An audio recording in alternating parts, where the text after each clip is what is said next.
Are you egocentric? Know anyone who is? Have you ever experienced a situation where a work colleague took credit for your own work? Does your boss seem a little bit too focused on their own opinion? What about your family? Do you think your mother has a high opinion of themselves? What about your boyfriend or girlfriend? Your husband or wife? Is it normal for everyone to be a little bit egocentric? Hi guys, it's Peter again. Thanks for dropping by the channel. 5-minute brain hacks. Remember, the goal is a smarter you in just 5 minutes. If you are curious about how your brain works, how to make better decisions, and how to lead a more informed life, then you'll want to subscribe to the channel. If you have an opinion about egocentrism or have a question about it, then please leave your comment below. I look forward to hearing your views on the cognitive bias of egocentrism and how it's impacted your life. What is egocentrism?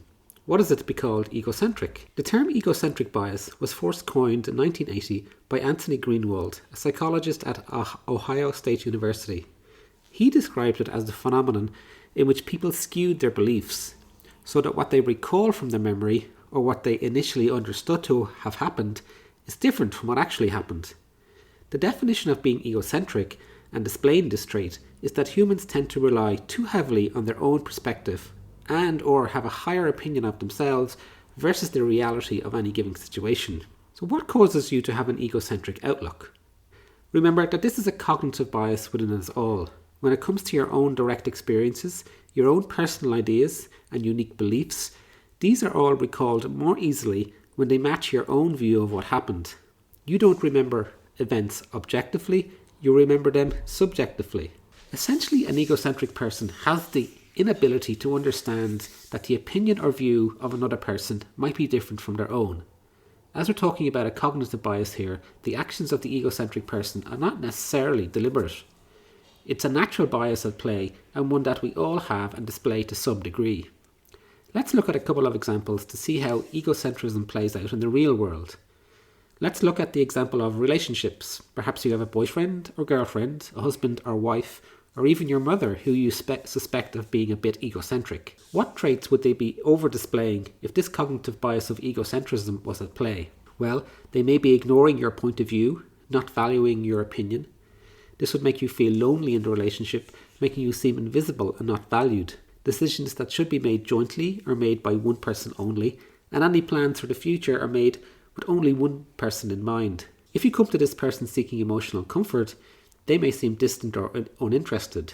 The key points in these types of relationships is that the egocentric partner is in delusion about the state of the relationship and may be under the impression that everything is fine. In short, egocentric people can find it difficult to develop relationships with others, or if they do connect, the chances of a meaningful relationship over a long period of time are remote.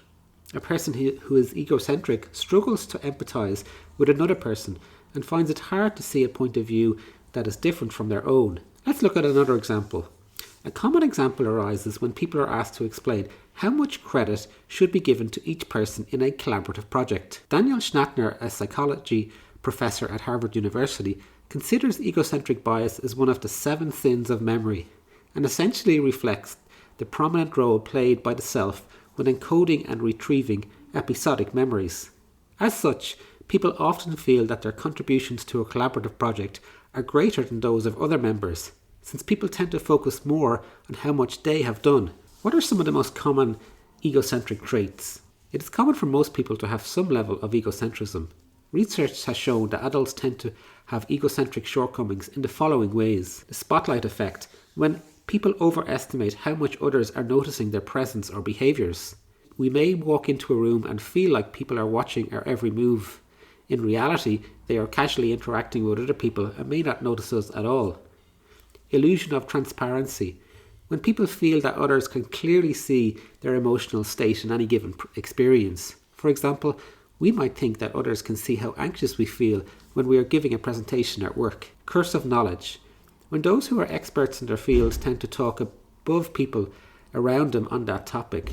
They forget that there is a difference between the level of knowledge that they have on the topic compared to those around them. False consensus effect, when we overestimate how much other people share our perspective or preferences, we tend to think that others would agree with us or see things our way. What advice can you give a person so that they can work on becoming less egocentric? Slow down. Sometimes we make decisions based out of fear. Look around. We like to think that life is all about us. There are people around us who care and want to be part of our lives and decision making. Take a chance. Sometimes people become more egocentric because they have learned through experience that they cannot trust others to be there for them. Stay present. Just as some egocentric people have learned not to trust others, some have learned to never show vulnerability. Even if you make a decision and someone notices a misstep, keep moving. It's not the end of the world. What did you learn today? Egocentrism is a cognitive bias. Everyone is born with this bias, but most people develop beyond the stage where they can't see another person's point of view. There are strategies that you can use to become less egocentric. That's it for today, folks. I hope you enjoyed the video. If you liked learning more about how your brain works and how you can use this knowledge to live a smarter life, then feel free to subscribe to 5-Minute Brain Hacks. I look forward to hearing from you about your views on egocentrism bias and how it's impacted your life.